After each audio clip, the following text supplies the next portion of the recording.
একজন যুবককে 3-4টা যুবক মিলে পাথর মেরে তার পুরো শরীরটাকে একদম থেতলিয়ে দিয়েছে, ঠিক কিনা বলেন? আমার ভাইয়েরা, যদি ইসলামী খেলাফত থাকতো ওদের উচিত শাস্তি হতো, ওদেরকেও যদি কিসাসের স্বরূপ একদম সরাসরি ভাবে ওদের গলা কেটে দেওয়া হতো, বাংলার জমিনে দ্বিতীয় আর কোনো ধরনের হত্যাকাণ্ড ঘটতো না, ঠিক কিনা বলেন? যে কেউ যদি জিনা করে, ইসলামের আইন কি? পাথর মেরে তাকে হত্যা করা হবে যদি বিবাহিত হয়, আর অবিবাহিত হলে 80টা বেত্রাঘাত। এরপরে যদি ও বাঁচে তাহলে বাঁচলো, আর মারা গেলে মারা গেল। এখন এই প্রস্তরাঘাতের বিধান শুনে কিছু মানবতাবাদী মানুষ জায়গা উঠছে যে না, মানুষ যতই পাপ করুক তাকে পাথর দিয়ে মারা যাবে না, এটা অন্যায়। কিন্তু আমরা দেখেছি এই দেশে, এই বাংলার জমিনে মানুষ কি কারণে হত্যা করেছে সেটা আমি বলবো না, সেটা আমার কাছে স্পষ্ট না। কিন্তু আমরা এদেশের লক্ষ কোটি মানুষ দেখেছে। আমার উস্তাদ বলেছিলেন ঘটনা, মুফতি হাবিবুর রহমান আসমি দামাত বারাকাতুহুম। হুজুর বলছিলেন যে হজে যাওয়ার পরে কিছু মানুষকে দেখলেন যারা আফ্রিকা থেকে এসেছে, উগান্ডা থেকে গিয়েছে। ওদের চেহারার মধ্যে এরকম দাগ দেওয়া, খুবই কালো মানুষ কিন্তু দাগ দেওয়া চেহারার মধ্যে। হুজুর জিজ্ঞেস করলেন আরবিতে যে এইগুলোর কারণটা কি, এরকম দাগ দেওয়া কেন তোমাদের চেহারার মধ্যে? তো ওরা বলেছিল যে হুজুর, আমার মায়েদের মধ্যে যে সন্তানটা সবচেয়ে বেশি কালো, আমাদের পরিবারে মনে করা হয় ওই সন্তানটা সবচেয়ে বেশি সুন্দর। যাতে করে কারো নজর না লাগে, এই জন্য আমাদের মা দাদি ওনারা এই চেহারার মধ্যে এরকম দাগ দিয়ে দিতেন, যাতে করে কারো নজর না লাগে। বলি না আল্লাহু আকবার। সন্তান কালো হোক, সাদা হোক, ল্যাংড়া হোক, লুলা হোক, যাই হোক, মায়ের কাছে এটাই হলো তার বুকের ধন। আলহামদুলিল্লাহ সুম্মা আলহামদুলিল্লাহ। শুরুতেই সেই মহিয়ান গরিয়ান সর্বশক্তিমান আল্লাহ রাব্বুল ইজ্জত ওয়াল জালালের দরবারে লাখো কোটি শুকরিয়া আদায় করছি, যিনি অত্যন্ত মহব্বত করে আর ভালোবেসে আমাদেরকে সুস্থ রেখে সাপ্তাহিক জুমার দিন আল্লাহর ঘরে আসার, বসার, কোরআন ও হাদিস থেকে দিনে কিছু কথা শোনার তৌফিক দান করেছেন। এজন্য সেই মহান মালিকের দরবারে শুকরিয়া আদায় করছি। মন প্রাণ উজাড় করে হৃদয়ের গভীর থেকে শুকরিয়া তার সমস্বরে করে নিচ্ছে আলহামদুলিল্লাহ।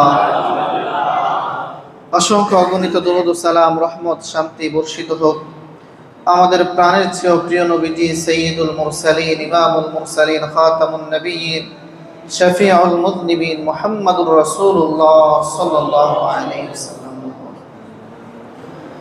মুহতারাম হাজিরিন, পৃথিবীর মধ্যে রব্বুল আলামিন অসংখ্য অগণিত মাখলুকাত সৃষ্টি করেছেন। এই মাখলুকাতের গণনা করে কেউ শেষ করতে পারবে না। কি পরিমাণ মাখলুকাত আল্লাহ তাআলা পৃথিবীর মধ্যে, এই ভূমণ্ডলের মধ্যে, নবমণ্ডলের মধ্যে সৃষ্টি করেছেন, একমাত্র আল্লাহ তাআলা ছাড়া পৃথিবীর কারো পক্ষে জানা সম্ভব নাকি? আরো জোরে বলেন সম্ভব? অনেকেই বলে থাকেন যে 18,000 মাখলুকাত, এই সংখ্যাটা সহি না। কি পরিমাণ মাখলুকাত আল্লাহ তাআলা সৃষ্টি করেছেন, এটা একমাত্র আল্লাহ তাআলা ছাড়া পৃথিবীর আর কেউ জানে না, ঠিক কিনা বলে? এত শত কোটি কোটি মাখলুকাতের ভিড়ে আল্লাহ রাব্বুল আলামিন সবচেয়ে শ্রেষ্ঠ এবং আশরাফুল মাখলুকাত হিসাবে মানুষকে বানিয়েছেন। বলি না সুবহানাল্লাহ। কোনো সন্দেহ আছে আপনাদের? আরো জোরে বলেন না, সন্দেহ আছে? আজকে হাদিস পড়ছিলাম মুআজামুল কাবীর লিত-তাবরানী, ওইখানে আল্লাহ তাআলাকে ফেরেশতারা প্রশ্ন করেছিল, রব্বুল আলামিন, পৃথিবীর মধ্যে আপনি মানুষকে পাঠিয়েছেন, গুনাহ করে, আবার ভালো কাজ করে, আবার তাওবা করে, তাদের জীবনে বিভিন্ন ধরনের সংমিশ্রণ আছে, কিন্তু আল্লাহ আপনি আমাদেরকে বানিয়েছেন, যাকে যেই কাজের জন্য বানিয়েছেন সে ওই কাজটাই করে। যাকে সিজদার জন্য বানিয়েছেন সে সারাটা জীবন আপনাকে সিজদা দিয়ে যায়। যাকে আপনি তাসবিহাতের জন্য সৃষ্টি করেছেন সারাটা জীবন সে আপনার নামের তাসবিহ গেয়ে যায়। আল্লাহ, আমাদের দ্বারা তো কোনো ধরনের গুনাহ হয় না, আল্লাহ আপনিও আমাদেরকে যেরকম ভাবে মানুষকে মৃত্যুর পরে জান্নাত দিবেন, আমাদেরকেও পুরস্কার হিসাবে এরকম একটা পুরস্কারের ব্যবস্থা করে দিয়েন। বলি সুবহানাল্লাহ। রব্বুল আলামিন বললেন, ফেরেশতারা শোনো, আমি আল্লাহ রব্বুল আলামিন ফেরেশতাদেরকে তোমাদেরকে যখন সৃষ্টি করার ইচ্ছা করলাম, আমি রব্বুল আলামিন বলেছি কোন, ফেরেশতারা হয়ে যাও, ফায়াকুন, অতঃপর তোমরা হয়ে গেলা। কিন্তু ফেরেশতারা শুনে রাখো, আমার এই বনি আদমকে, আদম সন্তানদেরকে আমি রব্বুল আলামিন আমি নিজের কুদরতি হাত দ্বারা সৃষ্টি করেছি। যাদেরকে আমি আল্লাহ হাত দ্বারা আমার নিজের হাত দিয়ে, কুদরতি হাত দিয়ে তৈরি করেছি, তাদের সাথে তোমাদের কোন ধরনের তুলনা চলে না। বলি আল্লাহু আকবার। এজন্য মানুষের সম্মান আছে না নাই? কোরআনে আরেক জায়গায় আল্লাহ তাআলা বলেন, ইবলিস যখন আদম আলাইহিস সালামকে সিজদা করে নাই, আল্লাহ তাআলা বলেছিলেন, যেই আদমকে আমি নিজ হাত দ্বারা সৃষ্টি করেছি তাকে তুমি সিজদা দিতে অস্বীকার করলে, আল্লাহ তাআলা বললেন যে যাও, তোমাকে আমি বিতাড়িত করে দিলাম অনন্তকালের জন্য, তোমার জন্য আর কোনোদিন জান্নাতের দরজা খোলা হবে না। বলি নাউজুবিল্লাহ। আমার ভাইয়েরা, পৃথিবীর বহু মাখলুকাত আছে, আল্লাহ তাআলা কুন বলেছেন ফায়াকুন হয়ে গেছেন। কারণ সূরা ইয়াসিনের শেষের দিকে, একদম শেষের আয়াতে রব্বুল আলামিন বলেছেন, ইন্নামা আমরুহু ইযা আরাদা শাইআন আন ইয়াকুলা লাহু কুন ফায়াকুন। রব্বুল আলামিন যখন কোনো কিছু করার ইচ্ছা করেন, তিনি বলেন কুন ফায়াকুন, সাথে সাথে সেটা হয়ে যায়। সুবহানাল্লাহ। এটা হচ্ছে আল্লাহ তাআলার গুণ। পৃথিবীর লক্ষ কোটি মাখলুকাত তিনি কোন শব্দের মাধ্যমে তৈরি করেছেন, কিন্তু একমাত্র মানব জাতিকে আল্লাহ তাআলা নিজ কুদরতি হাত দ্বারা তৈরি করেছেন। বলি না আল্লাহু আকবার। তার মানে মানুষের সম্মান আছে না নাই? আরো জোরে বলতে হবে, আছে না নাই? শুধু তাই নয়, রব্বুল আলামিন কোরআনের আরেক আয়াতে বলেন, ওয়ালাকাদ কাররামনা বানি আদামা ওয়া হামালনাহুম ফিল বাররি ওয়াল বাহর ওয়া রাযাকনাহুম মিনাত তাইয়্যিবাত। রব্বুল আলামিন বলতেছেন, ওয়ালাকাদ কাররামনা বানি আদম, বনি আদমকে আমি রব্বুল আলামিন বড় সম্মানিত করেছি। সুবহানাল্লাহ। এই ঘোষণা যিনি দিচ্ছেন তিনি কে? আরো জোরে বলতে হবে, কে? পৃথিবীর কোন মানুষ ঘোষণা দিয়েছেন? কে দিয়েছেন? এই ঘোষণার মধ্যে কোনো সন্দেহ আছে নাকি? শুধু তাই নয়, আল্লাহ তাআলা বলেন সম্মানী কিভাবে করেছি, ওয়া হামালনাহুম ফিল বাররি ওয়াল বাহর, জলে স্থলে তারা আরোহণ করার জন্য বিভিন্ন ধরনের যানবাহনের ব্যবস্থা আমি তাদেরকে করে দিয়েছি। বলি সুবহানাল্লাহ। জমিনের মধ্যে আরোহণ করার জন্য যানবাহন আছে না নাই? আরো জোরে বলেন না, আছে না নাই? আধুনিকতা যত অগ্রসর হচ্ছে, মানুষের পরিবহন ব্যবস্থা তত উন্নত হচ্ছে। এক সময় মানুষ হজে যাওয়ার জন্য হাজার হাজার মাইল হেঁটে যাওয়া লাগতো, অথবা পানিপথে গেলে 6 মাস আগে রওনা দেওয়া লাগতো। এখন কি 6 মাস আগে যাওয়া লাগে? না, দিনকে দিন ঢাকা থেকে আপনি বিমানে উঠবেন, দিনের এক মুহূর্তের মধ্যে গিয়ে আপনি হজের জন্য পৌঁছে যাবেন। বলি না আল্লাহু আকবার। আল্লাহ বলেন, এই যে জলে স্থলে তোমাদের পরিবহনের ব্যবস্থা, এগুলো আল্লাহ আমি তোমাদেরকে দিয়েছি। শুধু তাই নয়, ওয়াফাদ্দালনাহুম আলা কাসীরিম মিম্মান খালাকনা তাফদীলা। বান্দা শোনো, পৃথিবীর মধ্যে আমার যত মাখলুকাত আছে, আরো যত ধরনের প্রাণীকে আমি সৃষ্টি করেছি, সকলের উপরে আমি তোমাদেরকে সম্মানই করেছি। বলি আল্লাহু আকবার। শুধু তাই নয়, পৃথিবীর মধ্যে যত ধরনের মাখলুকাত আছে, সকল মাখলুকাতের চেহারা, হাত পা, এগুলোর মধ্যে আল্লাহ রাব্বুল আলামিন একটা স্টাইল দিয়েছেন, ধরন দিয়েছেন। কিন্তু মানুষের যে আকৃতি আল্লাহ রাব্বুল আলামিন দিয়েছেন, মানুষের আকৃতিটা সকল মাখলুকাতের মধ্যে সর্বশ্রেষ্ঠ আকৃতি। সুবহানাল্লাহ। মানুষের চেহারার যে সৌন্দর্যতা, এটা পৃথিবীর কোন মাখলুকাতের মধ্যে আল্লাহ তাআলা দেয় নাই। বলি সুবহানাল্লাহ। লাকাদ খালাকনাল ইনসানা ফি আহসানি তাকওয়িম। রব্বুল আলামিন বলছেন, আমি এই মানব জাতিকে সর্বোত্তম গঠন দিয়ে, আকৃতি দিয়ে তৈরি করেছি। সুবহানাল্লাহ। এত কিছু আল্লাহ তাআলা মানবকে দিয়েছেন কেন? এটা বোঝানোর জন্য যে এই মানুষ হলো সবচেয়ে শ্রেষ্ঠ, সম্মানী, মর্যাদাশীল জাতি। কাজে মানুষের সম্মানের ব্যাপারে তোমাদেরকে সাবধান, সতর্ক থাকতে হবে। ঠিক কিনা বলেন? তার মানে আমাদের সম্মান পৃথিবীর মধ্যে আছে না নাই? আরো জোরে বলেন না, আছে না নাই? একটা মানুষ সবচেয়ে কালো, খুবই কালো, তারপরেও এই যে আল্লাহ বলেছেন মানুষকে আমি উত্তম আকৃতি দিয়ে তৈরি করেছি, এই আয়াতের মধ্যে ওই কালো মানুষটা অন্তর্ভুক্ত আছে না নাই? আরো জোরে বলেন। আপনারা অবাক হয়ে যাবেন। আমার উস্তাদ বলেছিলেন ঘটনা, মুফতি হাবিবুর রহমান আসমি দামাত বারাকাতুহু। হুজুর বলছিলেন যে হজে যাওয়ার পরে কিছু মানুষকে দেখলেন যারা আফ্রিকা থেকে এসেছে, উগান্ডা থেকে গিয়েছে। ওদের চেহারার মধ্যে এরকম দাগ দেওয়া, খুবই কালো মানুষ কিন্তু দাগ দেওয়া চেহারার মধ্যে। হুজুর জিজ্ঞেস করলেন আরবিতে যে এইগুলোর কারণটা কি, এরকম দাগ দেওয়া কেন তোমাদের চেহারার মধ্যে?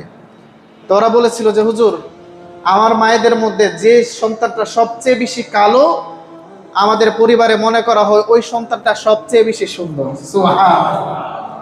যাতে করে কারো নজর না লাগে এই জন্য আমাদের মা দাদি ওনারা এই চেহারার মধ্যে এরকম দাগ দিয়ে দিতেন, যাতে করে কারো নজর না লাগে। বলি না আল্লাহু আকবার। সন্তান কালো হোক, সাদা হোক, ল্যাংড়া হোক, লুলা হোক, যাই হোক, মায়ের কাছে এটাই হলো তার বুকের ধন। ঠিক কিনা বলেন? আমার ভাইরা, আল্লাহ রাব্বুল আলামিন তো মায়ের চেয়ে হাজার নয় লক্ষ কোটি গুণ বেশি দয়ালু। ঠিক কিনা বলেন? সে আল্লাহ তাআলার কাছে কালো সাদা এগুলোর কোনো ভেদাভেদ আছে নাকি? নাই।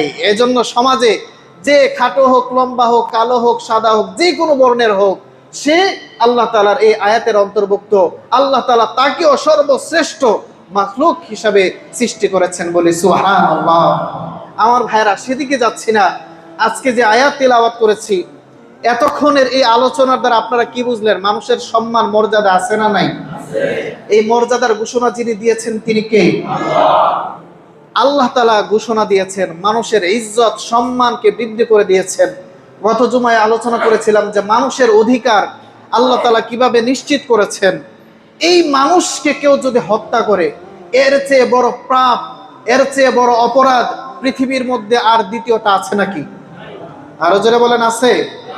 কিন্তু এখন দেখবেন মানুষের জীবনটা কিছুই না। প্রতিদিন মানুষের মধ্যে এই হত্যার প্রবণতা, একজন আরেকজনকে মেরে ফেলার প্রবণতা আছে না নাই? আরো জোরে বলেন, আছে না নাই? আমাদের সোনার বাংলাদেশে এখন মানুষের জীবনটা বড়ই অনিরাপদ। একদম ছিনতাইকারী ধরেছে, যে কোনো অপরাধ করেছেন আপনাকে ধরে মেরে ফেলেছে। এরকম হত্যাকাণ্ড বাংলার জমিনে আছে না নাই? যে হত্যাটা আমাদের হৃদয়কে নাড়া দিয়েছে।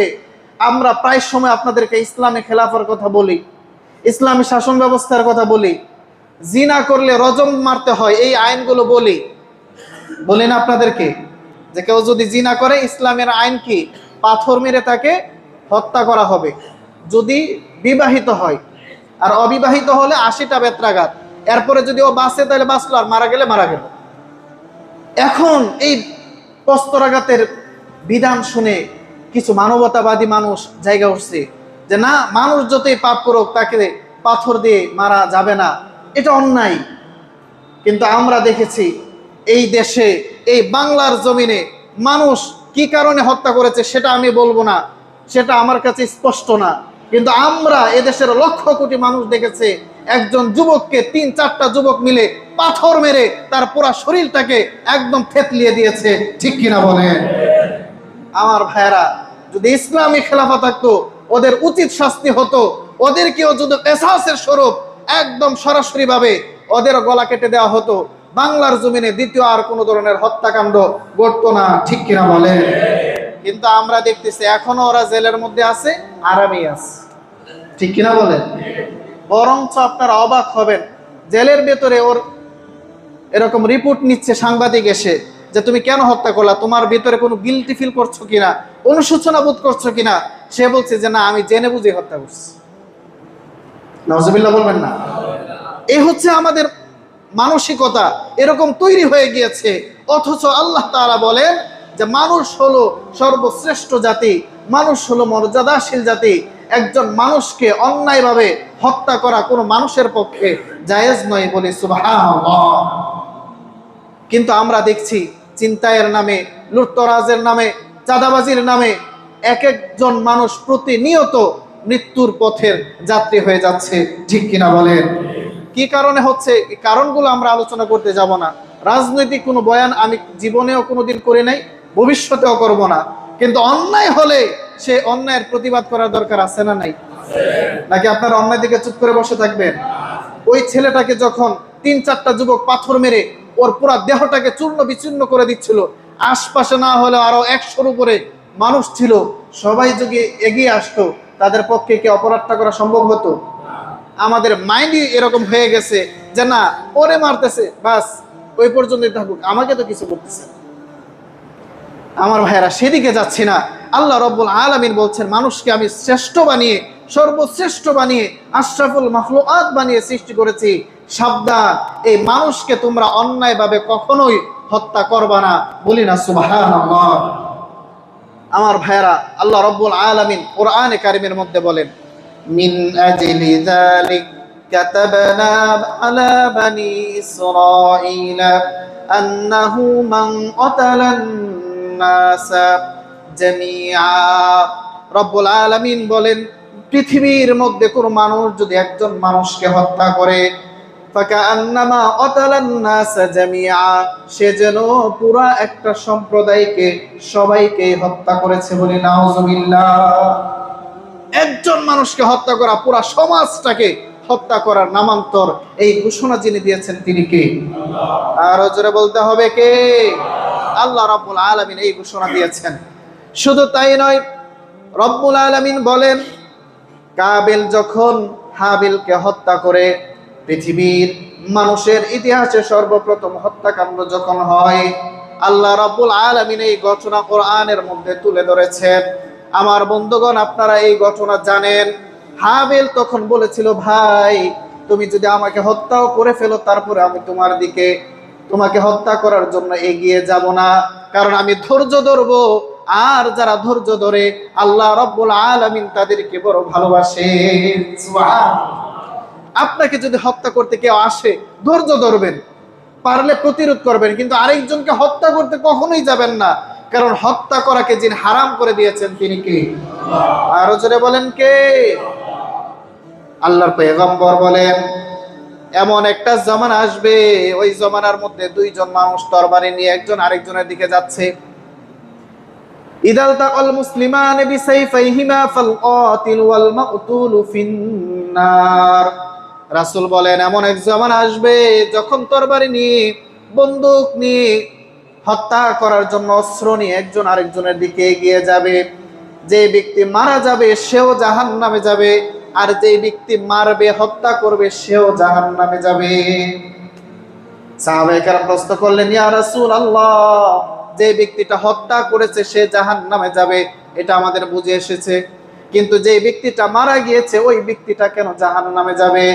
রাসূল বললেন, যেই ব্যক্তিটা হত্যা হয়েছে, মারা গিয়েছে, তোমাদের কি মনে হয় সে যদি সুযোগ পেত তাহলে তাকে ছেড়ে দিত নাকি? বলেন না, ছেড়ে দিত? সে সুযোগ পায় নাই, সে নিচে পড়ে গেছে, এজন্য সে মারা গিয়েছে।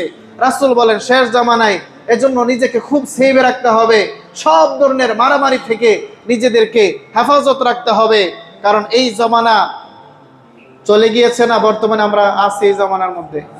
এই জামানার মধ্যে আমরা চলে এসেছি, সামনে আরো কত কিছু আমাদের দেখতে হবে।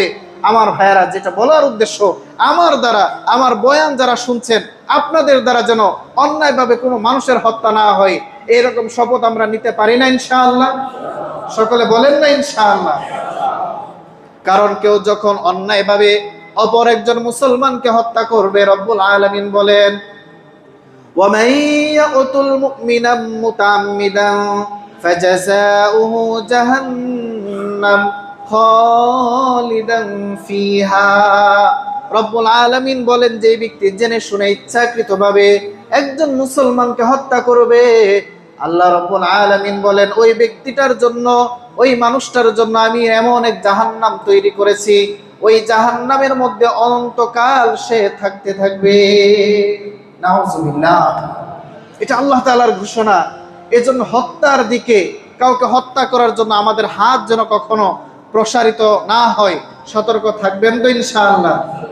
আরো জোরে বলেন না ইনশাআল্লাহ? একজন মানুষকে হত্যা করা পৃথিবীর মধ্যে সবচেয়ে বড় পাপ। রাসূলুল্লাহ সাল্লাল্লাহু আলাইহি ওয়াসাল্লাম বলেন, সিবাবুল মুসলিমি ফুসুকুন ওয়া কিতালুহু কুফরুন।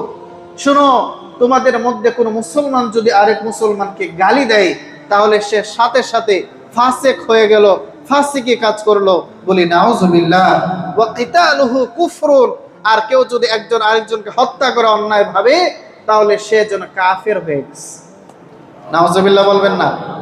কাফের হয়ে গেলে ওর ঈমান আর আছে নাকি? কারণ কোরআনে আল্লাহ বলেছেন অন্যায়ভাবে কাউকে হত্যা করা যাবে না, আপনি হত্যা করেছেন, তাহলে কোরআনের আইন কি মানলেন না কোরআনের আইন ভঙ্গ করলেন? ভঙ্গ করলেন। এজন্য রাসূল সাল্লাল্লাহু আলাইহি সাল্লাম বললেন কেমন যেন সে কুফরি করলো। এই জন্য সব ধরনের হত্যাকাণ্ড থেকে আমাদেরকে বিরত থাকতে হবে। পারবেন না ইনশাআল্লাহ? আমার ভাইয়েরা, আপনারা জানেন কবিরা গুনাহ অনেকগুলো আছে, কিন্তু অন্যতম একটা বড় কবিরা গুনাহ হলো মুসলমানকে অন্যায়ভাবে হত্যা করা। এক নাম্বার সবচেয়ে বড় কবিরা গুনাহ হলো আল ইশরাকু বিল্লাহ, আল্লাহ তাআলার সাথে কাউকে শরীক করা। এটা আমরা সহজে করি না, এ ব্যাপারে আমরা সতর্ক আছি আলহামদুলিল্লাহ। আল ইশরাকু বিল্লাহ। দুই নাম্বার হলো উকুল ওয়ালিদাইন, মাতা পিতার অবাধ্য হওয়া। কেউ যদি মাতা পিতার অবাধ্য হয়, ওই সন্তানটা কবিরা গুনাহের মধ্যে লিপ্ত থাকবে, বলি না নাউজুবিল্লাহ। এরপরে হলো ও অতলুন নাফস, কোন মুসলমানকে অন্যায়ভাবে হত্যা করা, এটাও হলো কবিরা গুনাহ। তারপরে হলো ও আউলুজ জুর আও শাহাদাতুজ জুর, মিথ্যা কথা বলা অথবা মিথ্যা সাক্ষী দেওয়া। এই মিথ্যা কথা বলা, মিথ্যা সাক্ষী দেওয়া সমাজে আছে না নাই? আমার ভাইয়েরা, এই হাদিসের মধ্যেও অন্যায়ভাবে মানুষকে হত্যা করার কথা আল্লাহ রাব্বুল আলামিনের হাবিব তুলে ধরেছেন, যে অন্যায়ভাবে মানুষকে কেউ হত্যা করলো, তার মানে সে সবচেয়ে বড় কবিরা গুনাহের মধ্যে লিপ্ত হলো, বলি নাউজুবিল্লাহ। আমার ভাইয়েরা, রব্বুল আলামিন কোরআনে কারীমের মধ্যে তুলে ধরেন কুল তাআলাউ আতলু মা হাররামা রাব্বুকুম আলাইকুম আল্লা তুশরিকু বিল্লাহি শাইআ ওয়া বিল ওয়ালিদাইনি ইহসানা ওয়া লা তাকতুলু আওলাদাকুম মিন ইমলাক নাহনু নারযুকুকুম ওয়া ইয়্যাহুম ওয়া লা তাকরাবুল ফাওয়াহিশা মা যাহারা মিনহা ওয়া মা বাতান ওয়ালা তাকতুলুন নাফসাল্লাতী হারামাল্লাহ। আমার ভাইয়েরা, এই আয়াতের মধ্যে রব্বুল আলামিন কিছু জিনিস হারাম করে দিয়েছেন। এক নম্বরে রব্বুল আলামিন হারাম করেছেন, সাবধান বান্দা, কখনো আমি রব্বুল আলামিনের সাথে কাউকে শরীক করব না। কারণ যারা শরীক করে, যারা শিরিক করে, ওদের জন্য কোনো ক্ষমা আছে নাকি? আছে? কোনো ধরনের ক্ষমা নাই। সারাটা জীবন ভরে যদি ইবাদত করে আর মাজারে গিয়া সেজদা দেয়, ওর কোনো ধরনের ইবাদত কবুল হবে? আরো জোরে বলা না, কবুল হবে কি? পীরের পায়ে গিয়া সেজদা দেয়, মাজারে গিয়ে সেজদা দেয়, এরকম মুসলমান নামদারি ভণ্ড বাংলার জমিনে আছে না নাই? আপনারা দেখেন কিনা জানেন, এগুলো আমাদের কাছে অহরহ সংবাদ আসে। মাজারে আমার নিজের চোখে দেখা বহু ঘটনা আছে। যে সিজদা একমাত্র আল্লাহ তাআলাকেই দেয়া উচিত, সেই সিজদা যদি আল্লাহকে না দিয়ে আমার পীর বাবার কদমে গিয়া দেই, বলেন তো এটা শিরক হলো কি হলো না? এটা কি কেউ মাফ করবে? আপনার স্ত্রী, এটা আপনার জন্য একমাত্র আল্লাহ তাআলা নির্ধারণ করে দিয়েছে।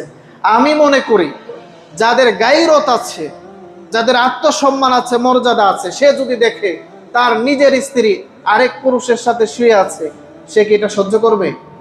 আপনাদের মধ্যে কেউ সহ্য করবে? আরে শুয়ে থাকা তো দূর কি বাত, সাহাবায়ে কেরামের কি পরিমাণ গায়রত ছিল। জিহাদের ময়দানে আসলেন, আসার পরে দেখে নতুন বউ দরজার সামনে দাঁড়ায় আছে। সাহাবী বললেন, শোনো, তুমি কি জন্য দরজায় দাঁড়ায় আছো এটা আমি জানি না, তোমাকে আমি তীর দিয়ে এই মুহূর্তে তোমাকে আমি মেরে ফেলবো। স্ত্রী বলতেছে, স্বামী আমার শুনেন, আপনি তীর মারার আগে আমার একটা মাত্র কথা শুনেন, বেশি কথা শোনার দরকার নাই। আগে ঘরের ভেতরে আসেন, দেখেন, তারপরে যদি মনে হয় আমি অন্যায় করেছি, তখন আপনি আমাকে মেরে ফেলবেন। গিয়ে দেখে যে ঘরের ভেতরে মাঝখানে বিশাল আকারের এক সাপ কুণ্ডুলি পাকায় এরকম বৈশা আছে, বলি না নাউজুবিল্লাহ। যার কারণে আমি দরজার মধ্যে আসছি, আমার জীবন সন্নিকটে পড়ে গেছে, সংকটে পড়ে গেছে, এই জন্য আসছি। সাহাবী বললেন, শোনো, আমার এটা এগুতে লেগেছে, তুমি যদি এমনিতেই দরজার বাহিরে সেভাবে দাঁড়িয়ে থাকতে, তাহলে আল্লাহর কসম করে বলি বিবি আমার, আমি তোমাকে হত্যা করতে বিন্দু পরিমাণ বিলম্ব করতাম না, বলে আল্লাহু আকবার। এটা ছিল সাহাবায়ে কেরামের গায়রত। আমাদের শরীরে এই গায়রতটা অন্তত এটুকু আছে যে আমার স্ত্রীকে অন্য কারোর সাথে দেখলে এটা কোনো পুরুষ সভ্যপুরুষ সহ্য করতে পারে না। যেই রব্বুল আলামিন নিজ কুদরতি হাতে এই মুসলমানদেরকে বানিয়েছেন আল্লাহকে সিজদা করার জন্য, ওই মুসলমান ওই মানুষ যদি আল্লাহ ছাড়া পীরের পায়ে মাজারে গিয়ে বিভিন্ন মানুষের সামনে সেজদা দেয়, সেটা আল্লাহ তাআলা কোনোদিন ক্ষমা করবেন না। ঠিক কিনা বলে? এজন্য আল্লাহ তাআলা বলছেন আল্লাহ তুশরিকু বিল্লাহি শাইআ, সাবধান, আল্লাহ তাআলা ছাড়া, আল্লাহ তাআলার সাথে অন্য কোনো জিনিসকে তোমরা কি করবে না? শরীক করবে না। এটা হলো 1 নাম্বার। 2 নাম্বার হলো ওয়াবিল ওয়ালিদাইনি ইহসানা, মাতা পিতার সাথে সব সময় ভালো আচরণ করতে হবে। বর্তমান জামানায় চারিদিকে এত ঘটনা আমাদের সামনে আসে। কিছুদিন আগের ঘটনা, মা মারা গিয়েছে নাকি বাবা মারা গিয়েছে, অ্যাম্বুলেন্সের মধ্যে তার লাশ তো বাড়িতে নিবে, দাফন করবে, এগুলোর আগেই ওই লাশের কাছ থেকে টিপসই নিচ্ছে। নাউজুবিল্লাহ বলবেন না? কার জন্য আপনি সম্পদ জমা করছেন? লাশের কাছ থেকে টিপসই নিচ্ছে। আমার ভাইরা, এজন্য যাদের মা বাবা আছে কদর করেন, মা বাবার হক আদায় করেন। এটা গেল 2 নাম্বার। 3 নাম্বার আল্লাহ তাআলা বলছেন ওয়ালা তাকতুলু আওলাদাকুম খাশিয়াতা ইমলাক, শোনো, সন্তান বেশি হলে কি খাওয়াবা এই ভয় তোমার ভেতরে আছে, এই জন্য তুমি সন্তানকে হত্যা করো না। এখন তো মানুষ সন্তান হত্যা করার প্রবণতা বাংলাদেশে সবচেয়ে বেশি। বিভিন্ন দেশের মধ্যে এটা আগে বন্ধ ছিল, এখন অফার দেওয়া হয় যে কারো যদি 3টা সন্তান হয়, 4টা সন্তান হয়, এরকম অ্যামাউন্ট তার অ্যাকাউন্টে দেওয়া হবে রাষ্ট্রীয়ভাবে। কারণ ওই দেশের জনসংখ্যা কমে যেতেছে, আর বাংলাদেশের জনসংখ্যা বাড়ে বিদায় বিভিন্ন গ্রামে অঞ্চলে গিয়ে এনজিওর এই কর্মীরা আমাদের মা বোনদেরকে বুঝিয়ে সুঝিয়ে যাতে করে সন্তান কম নেই, এরকম ধোঁকাবাজি দেওয়ার মতো এনজিও সংস্থা বাংলাদেশে আছে না নাই? আরো জোরে বলেন, আছে না নাই? আর কি চমৎকার স্লোগান, 1টি সন্তান 2টি সন্তানের বেশি নয়, 1টি হলে ভালো হয়। স্লোগান শুনেন না আপনারা? আছে না নাই? অথচ আল্লাহ তাআলা নিজে বলছেন ওয়ালা তাকতুলু আওলাদাকুম খাশিয়াতা ইমলাক, বান্দা সাবধান, খাবারের ভয়ে সন্তান বেশি হলে কি খাওয়াবা এই ভয়ে সন্তানকে কখনোই হত্যা করো না। পেটের মধ্যে সন্তান চলে আসছে, আল্লাহ তাআলা যতদিন মায়ের পেটে সন্তান দিবে ততদিন সন্তান নিতে থাকো, কারণ তোমাকে যে আল্লাহ রিজিক দেয় তাকে ওই আল্লাহ তাআলাই রিজিক দিবে। বলি সুবহানাল্লাহ। এই কথাটা আমার কথা না, আয়াতের পরের অংশে আল্লাহ নিজে বলতেছেন নাহনু নারযুকুকুম ওয়া ইয়াহুম, শোনো বান্দা, তোমাকে যেরকম ভাবে আমি রিজিক দেই এরকম ভাবে তোমার আগত সন্তানগুলোকেও আমি আল্লাহ তাআলা রিজিক দিব। বলি সুবহানাল্লাহ। কিন্তু আমাদের মধ্যে এটার প্রবণতা খুবই বেশি। আল্লাহ তাআলা আমাদেরকে হেফাজত করুন, সকলে বলে আমিন। তারপরে আল্লাহ রাব্বুল আলামিন বলছেন অন্যায়ভাবে কোনো মানুষকে হত্যা করা, সাবধান, অন্যায়ভাবে কেউ কাউকে হত্যা করবা না। কারণ একজন মানুষকে অন্যায়ভাবে হত্যা করা এটা কেমন যেন পুরা জগৎটাকেই হত্যা করা। বলি নাউজুবিল্লাহ। হাদিস শরীফের মধ্যে রাসূল সাল্লাল্লাহু আলাইহি সাল্লাম বললেন ওয়ালাউ আন্না আহলাস সামাই ওয়া আহলাল আরদি ইশতারাকু ফি দামি মুসলিমিন, যদি পৃথিবীর সকল মানুষ, আসমানে যারা আছে জমিনে যারা আছে, একত্রিত হয়ে সবাই মিলে একজন মানুষকে হত্যা করে, আল্লাহ তাআলার হাবিব বলেন লা আকাব্বাহুমুল্লাহু ফিন্নার, আল্লাহ তাআলা সবাইকেই একজনের হত্যাকাণ্ডে শরীক থাকার কারণে আল্লাহ তাআলা সবাইকেই জাহান্নামে নিক্ষেপ করবেন। বলি নাউজুবিল্লাহ। তার মানে আমার ভাইরা, যেটা প্রমাণিত হলো একজন মানুষকে অন্যায়ভাবে হত্যা করা আমাদের জন্য কখনোই জায়েজ নাই। আছে নাকি? জমি নিয়ে বিরোধ, আপনি যে কোনো ভাবে এটা মীমাংসা করেন, টাকা নিয়ে বিরোধ যে কোনো ভাবে মীমাংসা করেন, কিন্তু একজন মানুষ আরেকজন মানুষকে অন্যায়ভাবে হত্যা করা এটা কখনোই জায়েজ নয়। এই পাপ আল্লাহ তাআলা কখনোই মাফ করবেন না, কারণ এটা হলো মানুষের অধিকার। বলেন কার অধিকার? আরো জোরে বলেন কার অধিকার? পৃথিবীতে অধিকার 2টা, একটা হচ্ছে হুকুকুল্লাহ, আরেকটা হলো হুকুকুল ইবাদ। একটা হচ্ছে আল্লাহর হক, নামাজ পড়া, রোজা রাখা, হজ করা, যাকাত দেওয়া, এগুলো কার হক? আরো জোরে বলেন। আজকে স্পষ্ট হয়ে নেন, হাদিস যখন আপনারা পাবেন আপনাদের মনে প্রশ্ন জায়গা যেতে পারে। এক হাদিসের মধ্যে আসছে যে কিয়ামতের ময়দানে সর্বপ্রথম যে হিসাবটা হবে আউয়ালু মা ইউহাসাবু বিহিল আবদু ইয়াউমাল কিয়ামাতিস সালাহ। কিসের হিসাব? নামাজের হিসাব। আরেক হাদিসের মধ্যে আসছে আউয়ালু মা ইউযা বিহি কিয়ামতের ময়দানে সর্বপ্রথম যে ফয়সালা হবে সেটা হলো ফি দামিন মুসলিমিন, মুসলমানের রক্তের হিসাব, অন্যায়ভাবে তাকে হত্যা করে হয়েছে সেটার হিসাব হবে।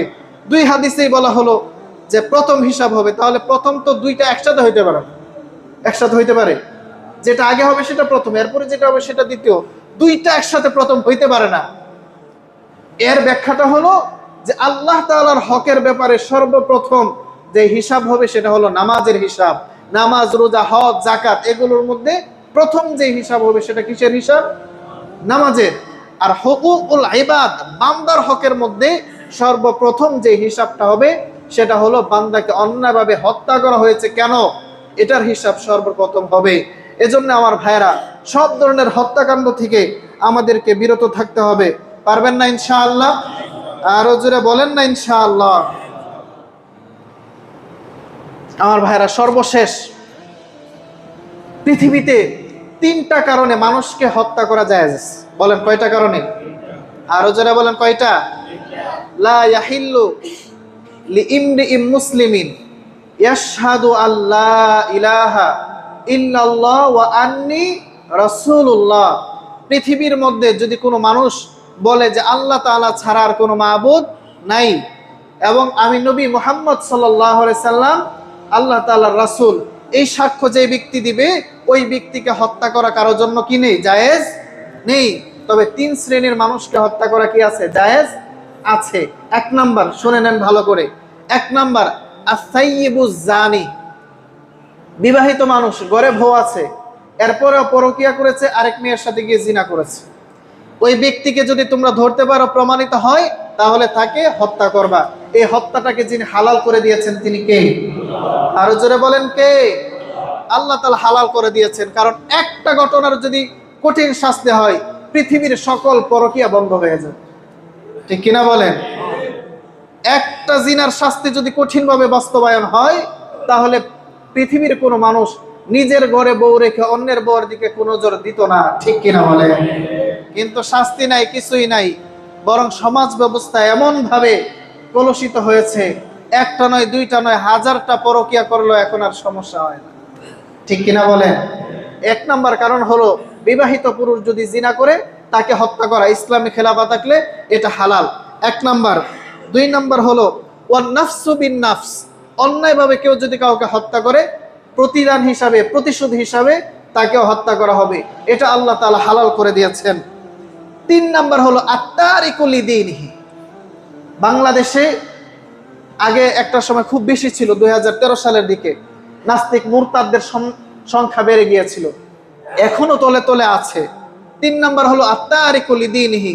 দেখেন, ইসলাম ধর্ম আপনি গ্রহণ করেছেন, ইসলাম ধর্মের সবকিছু আপনার জানাশোনা আছে, আল্লাহ তাআলার পরিচয় পেয়েছেন, জান্নাত জাহান্নামের পরিচয় পেয়েছেন, এরপরে যদি কেউ ইচ্ছা করে ইসলাম ধর্ম ত্যাগ করে, তাকে বলা হয় মুরতাদ। বলেন কি বলে? এই শব্দটা আরো জোরে বলতে হবে, এটা ওই লোকটাকে কি বলে? মুরতাদ। আরো জোরে বলেন কি বলে? মুরতাদ। বাংলাদেশে মুরতাদ আছে না নাই? আছে।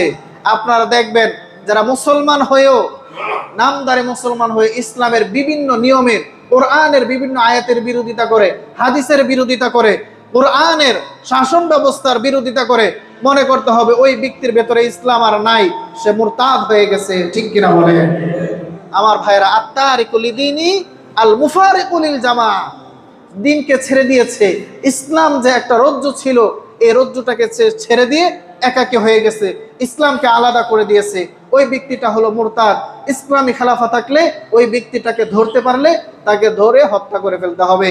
এই তিন শ্রেণীর মানুষকে আল্লাহ তাআলা হত্যা করার আদেশ দিয়েছেন, হালাল করে দিয়েছেন। এছাড়া পৃথিবীর মধ্যে কোনো কারণে, কোনো অবস্থাতেই একজন মানুষের জন্য আরেকজন মানুষকে হত্যা করা কি নেই? জায়েজ নেই। কিন্তু বড় আফসোস আর পরিতাপের বিষয়, বাংলাদেশ সহ পৃথিবীর গণতান্ত্রিক যত রাষ্ট্র আছে, আমরা দেখি যে যেখানেই হত্যাকারীরা পার পেয়ে যাওয়ার বিভিন্ন সুযোগ আছে, ওই সমস্ত দেশেই হত্যাকাণ্ডগুলো সবচেয়ে বেশি ঘটে। ঠিক কিনা বলেন? বাংলাদেশ সহ আমেরিকা গণতন্ত্রের প্রধান দেশ, ওই দেশের মধ্যে হত্যাকাণ্ড আছে না নাই? আপনারা বিভিন্ন সময় নিউজে দেখবেন, বিভিন্ন স্কুল, কলেজ, ইউনিভার্সিটিতে বন্দুকধারী ঢুইকা একসাথে 70 জনকে মেরে ফেলছে। এরকম সংবাদ আপনারা দেখেন নাই? এগুলো আছে। 70 জনকে মারার পরও দেখবেন ওকে জেলে নিবে, কখনো ওকে সরাসরি এরকম ফাঁসির কাস্টে ঝুলাবে না। কিন্তু ইসলাম এই আইনগুলো দিয়েছে। এই একটা আইন যদি বাস্তবায়ন হতো, তাহলে এরকম সোহাগের মতো আর কোনো মুসলমানকে পাথরের দ্বারা দেহটাকে জীর্ণ শীর্ণ হয়ে দেহটাকে চূর্ণ বিচূর্ণ করে এরকম হত্যার শিকার হতে হতো না। ঠিক কিনা বলেন? আরো কত মানুষ যে এরকম ভাবে নির্মম হত্যার শিকার হয়েছে, হবে, আল্লাহ তাআলাই মালুম। এজন্য আমার ভাইরা, আমি যেন সেফ থাকি, আমার দ্বারা যেন কোনো অন্যায় অপরাধ না হয়, এই উদাত্ত আহ্বান আপনাদের থাকবে, আপনাদের কাছে আমার থাকবে। আপনারা সতর্ক থাকবেন তো ইনশাআল্লাহ? আরো জোরে বলেন না ইনশাআল্লাহ? আগামীর ভবিষ্যতের সময়টা খুবই ভয়াবহ, কারণ গুনাহ অন্যায় অপরাধ এমন ভাবে বাড়বে, আমাদের জীবনটা এখনই দুর্বিষহ হয়ে গেছে। রাস্তাঘাটে কোনো জায়গায় আমরা সেফ না। আমি গত জুমায় বলেছিলাম যে কুফা থেকে বসরা পর্যন্ত একজন নারী ইসলামী খেলাফতের সময়ে তারা নিরাপদে নির্বিঘ্নে চলে যেতে পারত, কিন্তু এখন একটা মেয়ে যদি একাকী সফর করে, এখান থেকে ধরেন সিলেটে যাবে বা চট্টগ্রামে যাবে, ওর ইজ্জত আবরু রিস্ক আছে না নাই? আরো জোরে বলেন। বাংলাদেশে আপনারা তো পত্রপত্রিকা দেখেন, ট্রেনের মধ্যে বাসের মধ্যে ধর্ষণের ঘটনা আছে না নাই? বাসার ভেতরে সেবে থাকে আমাদের মা বোনেরা, ওই জায়গার ভেতরেও তাদের ইজ্জতের হেফাজত আমরা করতে পারতেছি না। ঠিক কিনা বলেন?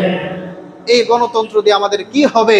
আমাদের দেশ ভালোর দিকে যাক, আমরা সুন্দর ইসলামী জিন্দিগি যেন বাস্তবায়ন করতে পারি, পরিচালিত করতে পারি, আমাদের দেশ সুন্দরভাবে গড়ে উঠুক, এই দোয়াই আমরা করি। কিন্তু চূড়ান্ত সফলতা যদি কেউ চায়, তাহলে ইসলামী আইনের বিকল্প নাই। ঠিক কিনা বলেন? ঠিক, আরো জোরে বলেন ঠিক কিনা? ইসলামী খেলাফত আপনারা চান তো? আরো জোরে বলেন না, চান কি চান না?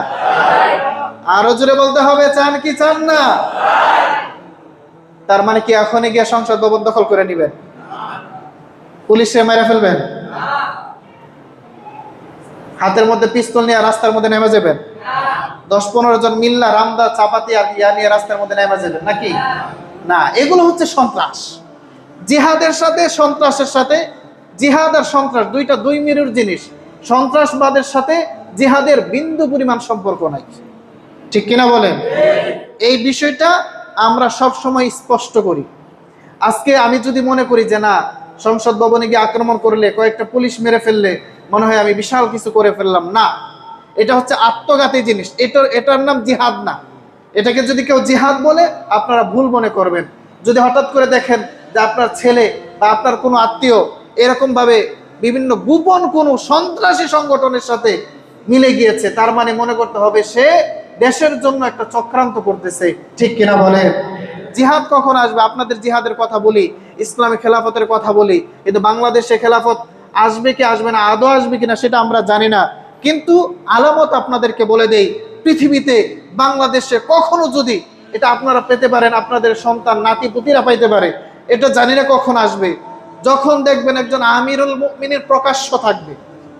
আমিরুল মুমিনিন কি থাকবে বলেন? প্রকাশ্য না গোপনে? গোপনে যদি কেউ এরকম জিহাদি কর্মকাণ্ড করতে চায়, মনে করবেন যে ওর ভেতরে গাফলা আছে, ও স্বার্থ হাসিল করতে চায়, দেশের মধ্যে ফিতনা ফাসাদ লাগাতে চায়। কারণ আমরা বিশ্বাস করি ইমাম মাহদী আলাইহিস সালাম যখন আসবে, তখন তিনি প্রকাশ্য ঘোষণা দিবেন, না তলে তলে ঘোষণা দিবেন? ডাইরেক্টলি প্রকাশ্যভাবে উনি বাইতুল্লাহর চত্বরে দাঁড়িয়ে ঘোষণা দিবেন, সবাই ওনার হাতে বায়াত হবে। এইরকম যদি কখনো সিচুয়েশন আসে, তখন আপনারা জিহাদে নামবেন। এর আগে কেউ যদি গোপনে লুকায়িতভাবে আপনাদেরকে জিহাদের প্ররোচনা দেয়, মনে করবেন এটা জিহাদ নয়, বরং এটা সন্ত্রাসবাদ। ঠিক কিনা বলেন? এই বিষয়গুলো সতর্ক করা প্রত্যেক মসজিদের ইমাম খতিবদের দায়িত্ব। কিন্তু এখন আপনাদেরকে স্পষ্ট করে দিলাম যে সন্ত্রাসের সাথে আমি নাই। বলেন তো, আমি কি সন্ত্রাসের সাথে আছি? আপনারা আছেন? আপনাদেরকে বলছি যে কাউকে মেরে ফেলেন। এখন যদি বলে যে না, মুফতি হাবিবুল্লাহ উনি খেলাফতের কথা বলে, জিহাদের কথা বলে, হুজুর তো জঙ্গি, মামলা একটা কইরা দাও, জেলের মধ্যে ঢুকাইয়া দাও, এরকম মিথ্যা মামলা বাংলার জমিনে আছে না নাই? বিগত জালিম সরকারের আমলে আমরা দেখেছি হাজার হাজার এরকম আলেম ওলামাকে, নির্দোষ আলেম, ওনাদেরকে মিথ্যা মামলা দিয়ে, জঙ্গি মামলা দিয়ে জেলের মধ্যে 1 বছর 2 বছর 10 বছর 20 বছর পর্যন্ত তার জীবনটাকে শেষ করে দিয়েছে। ঠিক কিনা বলেন? এই মিথ্যা নাটক এখন আবার শুরু করেছে। আপনারা নিউজ জানেন কিনা জানেন, আমাদের পরিচিত ভাই মুফতি রেজাউল করিম আবরার, আসিফ আদনান, ওনারা পরিচিত মুখ, দেশে ইসলামের জন্য বহু খেদমত করে যাচ্ছে। এই মানুষগুলোর নামে জঙ্গি মামলা দিয়ে দিচ্ছে। নাউজুবিল্লাহ বলবেন না? এখন আপনাদের সামনে এজন্য বলতেছি, কালকে যদি আমার নামে চলে আসে আপনারা সতর্ক থাকবেন তো ইনশাআল্লাহ? নাকি মনে করবেন হুজুর জঙ্গি হয়ে গেছে? না, আমরা জঙ্গিবাদের সাথে, সন্ত্রাসবাদের সাথে আমাদের কোনো সম্পর্ক নাই। কিন্তু জিহাদকে কেউ যদি অস্বীকার করে তাহলে সে সাথে সাথে কাফের হয়ে যাবে। ঠিক কিনা বলেন? জিহাদি তামান্না হৃদয় আছে তো ইনশাআল্লাহ? উমরে ফারুক রাদিয়াল্লাহু তাআলা আনহু উনি যখন শাহাদাত বরণ করতেছিলেন, উনি বলতেছিলেন যে আমাকে কি কোনো মুসলমান মেরেছে? ওনাকে বলা হলো যে না, কোনো মুসলমান বানে নাই, একজন মুনাফিক ইহুদি সে মেরেছে। উনি বললেন যে আল্লাহ শুকরিয়া, আল্লাহ তাআলা আমাকে শাহাদাতের মৃত্যু নসিব করে দিয়েছেন। বলি সুবহানাল্লাহ। এজন্য রাসূল সাল্লাল্লাহু আলাইহি সাল্লাম বলেছেন, কেউ মারা গেল আর তার অন্তরে জিহাদের তামান্না ছিল না, ওই ব্যক্তিটা মুনাফিক হয়ে মারা গেল। নাউযুবিল্লাহি মিন যালিক। এজন্য আমার ভাইয়েরা, আমাদের স্পষ্ট আহ্বান থাকবে, এদেশের আলেম ওলামা তারা শান্তিপ্রিয় জাতি, মানুষকে, তাওহীদি জনতাকে ইসলামের কথা বলে, কোরআনের কথা বলে, হাদিসের কথা বলে, আল্লাহর কথা বলে। এই কথা বলতে গিয়ে যদি আমাদেরকে ইসলামে খেলাফার সৌন্দর্যতা তুলে ধরতে হয়, এগুলো আমরা তুলেই ধরবো। তাই বলে আমাদেরকে দমন করার জন্য জঙ্গিবাদের মামলা দিয়ে আমাদেরকে কোনোদিন দমানো যাবে না। ঠিক কিনা বলেন? অতীতে আমাদেরকে বহু কষ্ট দেওয়া হয়েছে, আপনারা তো কিছুই জানেন না। আমার বুখারীর উস্তাদ মিরপুরে উনি মাহফিলে বয়ান করতেছেন, এই সেম সময়ের মামলা দিছে যে হুজুর অমুক তারিখ এতটা সময়, এই সময়ে ব্রাহ্মণবাড়িয়াতে গাড়ি পোড়াইছে। একজন শাইখুল হাদিস কি গাড়ি পোড়াতে যাবে কোনোদিন? কথা বলেন না, যাবে? অথচ প্রায় 1000-এর উপরে মানুষ সাক্ষী যে উনি ঢাকাতে ছিলেন, মাহফিল করতেছেন, বয়ান করতেছেন। তারপরেও মিথ্যা মামলা দিয়ে ওনাকে 1.5 বছর, একজন শাইখুল হাদিসকে 1.5 বছর পর্যন্ত জেলের ভাত খাওয়াইছে। এজন্য এটা অতীতে হয়েছিল, নতুন করে আবার এই পুরানো বিষয়টাকে নতুন করে আবার শুরু করতেছে। আমরা মনে করি এগুলো করে এই 24-এর গণঅভ্যুত্থানের পরে এদেশটা আলেম ওলামারা, ছাত্ররা শহীদ হয়েছে, আমাদের স্কুল কলেজের ছাত্ররা শহীদ হয়েছে, মাদ্রাসার ছাত্ররা শহীদ হয়েছে। আমি যে মাদ্রাসায় পড়াই, আমার মাদ্রাসার এই ছাত্ররা নিজেদের শরীরের মধ্যে বুলেট খেয়েছে। এত কষ্ট করে রক্ত দিয়ে এই বাংলাদেশে জঙ্গিবাদের নাটক সাজিয়ে কোনোদিন মুসলমানদেরকে দমন করা যাবে না, যাবে না, যাবে না। ঠিক কিনা বলে? আমার ভাইয়ের, আপনাদের কাছে আমার সর্বশেষ আহ্বান, আপনাদের চোখ কান খোলা থাকতে হবে। কারণ ইস্যু দিয়ে ইস্যুকে ঢেকে দেওয়ার এই বাংলাদেশের মধ্যে কখন কি হয়ে যায় আমরা কেউ বুঝি না। একটা জিনিসকে ডাকার জন্য নতুন করে আরেকটা ইস্যু চলে আসে। ঠিক কিনা বলেন? এই যে সোহাগের হত্যাকাণ্ডটা ঘটলো, এরপরেই নতুন করে আরেকটা ইস্যু চলে আসছে। ওইটা যাই না, এখন নতুন করে আরেকটা চলে আসছে, সামনে আরো কত কিছু আসবে। কিন্তু আপনার ঈমান আমল এগুলো যেন আপনারা ঠিক রাখেন। আপনার সাথে যেই জিনিস যাবে সেই জিনিসগুলো আমাদের যেন ঠিক থাকে, আমাদের আকীদা বিশ্বাস যেন ঠিক থাকে। এই যে বারবার আমি আপনাদের সাথে বেদাতের কথা বলি, দেখেন ওই দিন আমি খুব কান্নাকাটি করতেছিলাম। আপনারা তো জানি না সংবাদ রাখেন কিনা, রুমের মধ্যে একাকি একদিন নামাজের মধ্যে আমার হঠাৎ করে ওই জিনিসটা চলে আসছে, আমি পেছ লেগে যাবে এরকম অবস্থা হয়ে গিয়েছে। যে আমরা এই যে বেদাতের কথা বলি, মাজার পূজারীদের বিরুদ্ধে কথা বলি, শিরিকের বিরুদ্ধে কথা বলি। আপনি আমার দ্বারা যদি একজন ভাই শিরিক থেকে বেঁচে আসে, সে যদি জাহান্নাম থেকে বেঁচে জান্নাত পেয়ে যায়, তাহলে এটা আমার জন্য কি সৌভাগ্যের বিষয় না? আর জোরে বলেন না, সৌভাগ্যের বিষয় কি না? অবশ্যই। আমার দ্বারা একজন মুসলমান যদি হেদায়েত পেয়ে যায়, এটা আমার জন্য বড় কল্যাণের বিষয়। এই দায়িত্ব আল্লাহ তাআলা আমাদেরকে দিয়েছেন। এখন বিদআতের বিরুদ্ধে কথা বলতে গিয়ে, শিরকের বিরুদ্ধে কথা বলতে গিয়ে আমার যদি জীবন চলে যায়, আমরা পরোয়া করব নাকি? আর জোরে বলেন। আর যদি আপনারা বলেন যে হুজুর না, শিরক বিদআত এগুলো নিয়ে কথা বলার দরকার নাই, খালি জান্নাত জাহান্নামের কথা বলবেন, কবরের জগতের কথা বলবেন, উপরের জগতের কোনো কথা বলার দরকার নাই, তাহলে বলেন তো আপনাদের গুমরা করা কঠিন হবে না একদম সহজ হবে? একদম সহজ। এই গত কিছুদিনের আগের ঘটনা, ইমাম সাহেব রাসূলের জিন্দেগি আলোচনা করতে গিয়ে বলেছেন যে চাইতে হবে একমাত্র কার কাছে? বিপদে পড়েছেন, বিপদ থেকে উদ্ধারের জন্য সাহায্য চাইবেন কার? রিজিকের অভাব, রিজিক চাইবেন কার কাছে? বিপদে আছেন, মুক্তির জন্য দোয়া করবেন কার কাছে? নাকি রাসূলের কাছে? সেম বিষয়টাই ওই আলেম আলোচনায় বলেছেন যে রাসূলের কাছে কোনো কিছু চাওয়া যাবে না, রাসূলের মাধ্যমে রাসূলকে ওসিলা করে চাওয়া যাবে, কিন্তু ডাইরেক্ট রাসূলের কাছে, ডাইরেক্ট বাবার কাছে গিয়ে আপনি যদি চান যে বাবা আমার তো সন্তান হয় না, একটা সন্তান দিয়ে দেন, এটা শিরিক হলো কি হলো না? সন্তান দেওয়ার মালিক একমাত্র কে? এই কথাটাই আলেম বলেছেন। বলার পরে ওই আলেমকে ছুরিকাঘাত করে একদম মৃত্যু মুখে পতিত করে দিছে। বলি নাউজুবিল্লাহ। আমার ভাইয়েরা, আমরা বিশ্বাস করি, আমরা যারা মসজিদের মিম্বারে দাঁড়িয়ে কথা বলি, অনেক মসজিদে আছে ইমাম সাহেবরা, দেখবেন শুধু জান্নাত জাহান্নাম কবর জগৎ নিয়েই পড়ে আছে, উপরের জগতে যে কি হচ্ছে কিছুই জানা আছে না নাই? কিন্তু আমরা যদি আপনাদেরকে সতর্ক না করি, বলেন তো কে সতর্ক করবে আপনাদের? সতর্ক করার দরকার আছে না নাই? নাকি আপনারা চান না এগুলো করি সতর্ক? আপনাদের আপনারা চান কি চান না? আপনারা কোরআন এবং সুন্নাহের সাথে আছেন তো ইনশাআল্লাহ?